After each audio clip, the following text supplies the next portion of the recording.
Pendant la guerre, l'idée de signer le futur traité de paix dans les galeries des glaces du château de Versailles se dessine déjà. Il faut laver l'affront de la défaite française de 1870 et de la proclamation de l'Empire allemand en ce même lieu. L'armistice signé, la conférence de la paix se tient à Paris, au Quai d'Orsay, à partir du mois de janvier 1919. Mais Versailles accueillera bien la signature du traité qui se prépare. Dès le mois d'avril, l'architecte Benjamin Chaussemiche s'attache à mettre le château en état d'accueillir l'événement historique.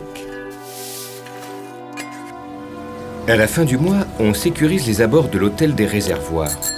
C'est dans cet édifice, situé dans le prolongement du château, que la délégation allemande est appelée à séjourner. Le 7 mai, les clauses du traité sont communiquées aux Allemands au Trianon Palace. Les pourparlers dureront encore plusieurs semaines. Mais il faut maintenant aménager la galerie des glaces. Le garde-meuble national dispose au sol des tapis de la savonnerie du règne de Louis XIV. L'agencement de la salle répond à un protocole établi, pour une cérémonie qui sera simple et sans faste. De part et d'autre, des banquettes seront réservées aux journalistes et à des invités. Autour de la table en fer à cheval siégeront les délégations des pays représentés. Au centre, un bureau Louis XV sur lequel sera posé le traité.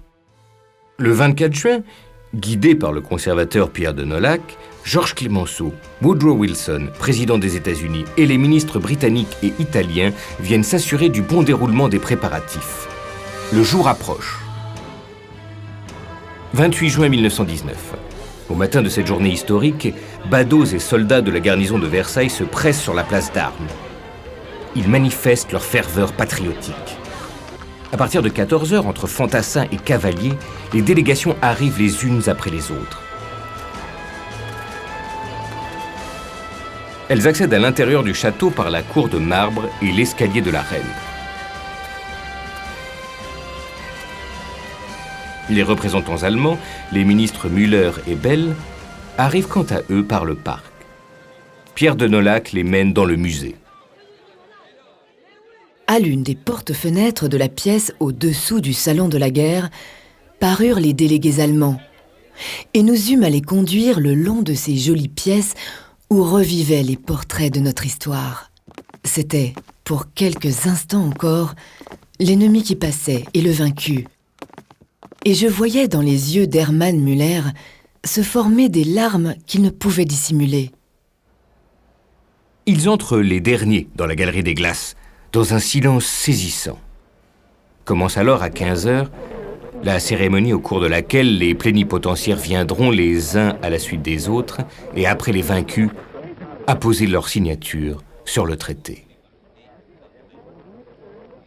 Les 4 grandes puissances sont représentées par Georges Clemenceau, Woodrow Wilson, le Premier ministre britannique David Lloyd George et le président du Conseil italien Vittorio Orlando. La séance se termine 45 minutes plus tard. Les Allemands quittent la salle les premiers. Dans le parc par lequel sortent les délégations alliées, la foule a rompu les barrages de service d'ordre pour venir entourer chefs de gouvernement et représentants. Les acclamations fusent. On fait jouer les grandes eaux pour célébrer ce qu'on croit alors être la der des der.